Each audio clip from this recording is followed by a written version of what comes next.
Welcome to the homework help videos over 6C9 valence shell electron pair repulsion theory for the trigonal or trigonal bipyramidal and octahedral families. Our first problem here, we are asked to draw the Lewis structure for antimony pentachloride SbCl5. Sb antimony is in family Roman 5. It has 5 valence electrons. Chlorine's a halogen in family Roman 7. Each with 7 valence electrons. 5 times 7 is 35. We've got 40 electrons to work with.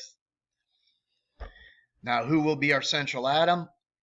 Antimony will. It needs to make 3 bonds in order to get 8. Chlorine only needs 1 bond to get 8. So we'll put antimony in the middle, surround it with 8, and begin attaching the chlorines. So we have our antimony in the middle. We've surrounded antimony with 8. So now we can start attaching our chlorines. So we'll put a chlorine right here. We'll put a chlorine right over here. One on top with this pair, and one on the bottom with this pair. And we can see we've run into a little difficulty because we need to have 5 chlorines on antimony pentachloride. So the only thing we can do here is attach another pair to antimony, give antimony another pair of electrons so that we can get the chlorines on there. Now that's easy to do for antimony because antimony is from the 3rd level on the periodic table down, which means antimony has a D, so we can expand antimony beyond 8 valence electrons. So I'll just put another pair of electrons on and I'll attach the chlorines.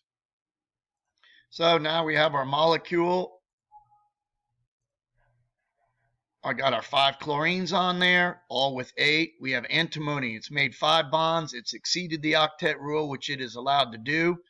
So now we can go ahead and attach this and begin looking at what shape this molecule would be. All right, our first step in determining the shape of this molecule is to notice that we have 5 atoms surrounding the central atom with no lone pairs. So the total things, or the steric number for antimony pentachloride is 5. So we'll come right down here and we will enter 5 where it says steric number. And we can automatically tell as soon as we've done that, if there are 5 total things on this surrounding the central atom on this molecule, that would put this one in the trigonal or trigonal bipyramidal family. So we can go ahead and circle that. We look at this molecule right here and we see that all the atoms attached to the central atom are the same atom type. So while we are on our way down, we can circle that they are all the same atom type surrounding the central atom. Now we're going to go ahead and proceed on down to what is the number of bonded atoms on this molecule. The number of bonded atoms is 5. How many lone pairs are on the central atom? There are no lone pairs on the central atom. So this is a 5-0 molecule. And we can now determine, with it being a 5-0, this molecule is in the trigonal or trigonal bipyramidal family. And in fact, its shape is called trigonal or trigonal bipyramidal. So we can circle that. With this molecule being trigonal or trigonal pyramidal, there are no lone pairs on there. 5 bonded atoms. Our shape formula is AB5E0. What are the angles on trigonal or trigonal bipyramidal? These atoms that are right around the equator of this molecule are called equatorial. These atoms essentially make up a circle around the equator, and we've got 3 atoms in that circle. A circle is 360. 360 divided by 3 would make the equatorial atoms an angle of 120, as we put right here in the box, an angle of 120. What are the angles between the equatorial atoms and the axial atom? We can see that the axial atoms are at a 90 degrees to the equatorial. So the equatorial to axial are 90. And axial, those are the ones running right through the axis of the molecule. Axial up here, those are at an angle of 180. We now can take a look at whether the molecule is symmetrical or not. We already looked and saw that the atoms are all the same surrounding the central atom. So that will allow us to be symmetrical. If the atoms were different, it would automatically be classified as asymmetrical, which means not the same. So we come out of the E here. We know there are no lone pairs. We follow this through. Here we go, right to this thing. If E is not equal to 0, we go up. If E equals 0, we go down, and we come across. Yes, they are all the same type of atoms. The E does equal 0, so this molecule is symmetrical. If this molecule is symmetrical, there's only one thing it can be. It doesn't matter the polarity of the bonds. None of this matters. If the atom is symmetrical, we follow the line. That makes this molecule a non-polar molecule. So we can go ahead and circle non-polar molecule. We don't need to bother wasting time checking on polarities of bonds. What would the polarities of bonds be? Well, this molecule has chlorines on there. It's 3O. Antimony is going to be less than that. But the polarity of the bonds doesn't even matter here because they would cancel out. Looking on the shape, the chlorine pulling this way would get canceled by the chlorines pulling this way. The chlorine pulling off the top of the molecule would get canceled by the chlorine pulling down. All of those would get canceled. And now we can move on to our next molecule. Tetrafluorophosphite ion. It's PF4 minus. This is an ion. So really, if our ultimate game here is to see what kind of intermolecular force, well, this thing is charged. This molecule is charged. It is a minus charge to it. And if our ultimate game is to find out what's the strongest intermolecular force it can exert, a fully charged molecule has the strongest force. This one's ionic. So we can come right here and circle ionic before we've even done the shape.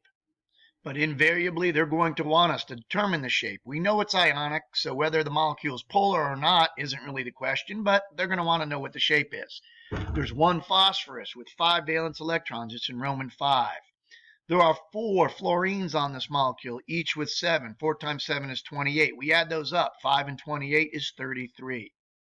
The molecule's 1 minus, which means there's an extra electron on there than we would expect. When it's minus, you add an electron to the total. 33 and 1 is 34. We have 34 electrons. Let's draw it. Phosphorus will be in the middle.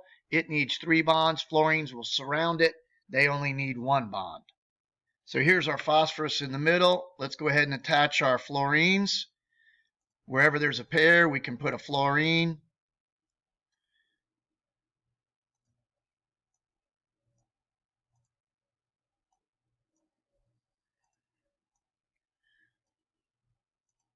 There's our fluorines on there. We'll count our electrons, 2, 4, 6, 8, and we got to surround the fluorines with 8 as well. With the fluorines each having 8 around them, that gives us 32, so we need to add 2 more electrons to our central atom. We can't add them to the fluorines. They can't be expanded. So invariably, when you have extra electrons that you need to add to get the total to be correct, we add them to the central atom. We'll do that now. So now we have the total number of electrons correct. We have our 4 fluorines on there, each with 8 for 32. The extra pair on that phosphorus brings us up to our 34 total. And now we can begin analyzing this molecule to see what kind of shape it is. We're not really worried about whether it's polar or not because this molecule is fully charged.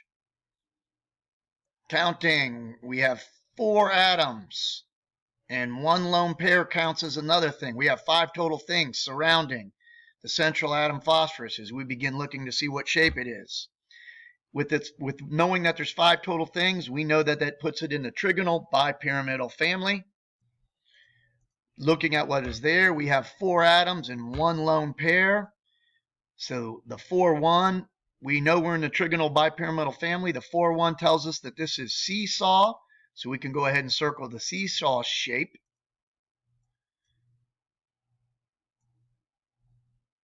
And we now know our shape formula is going to be AB4E1. Looking at our bond angles.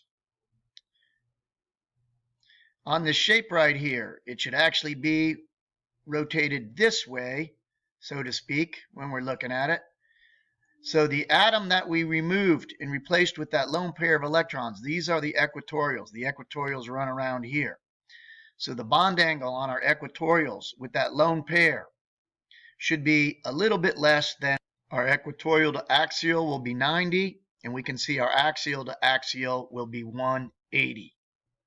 Looking at this molecule, we can see that the E is not 0, the E is 1.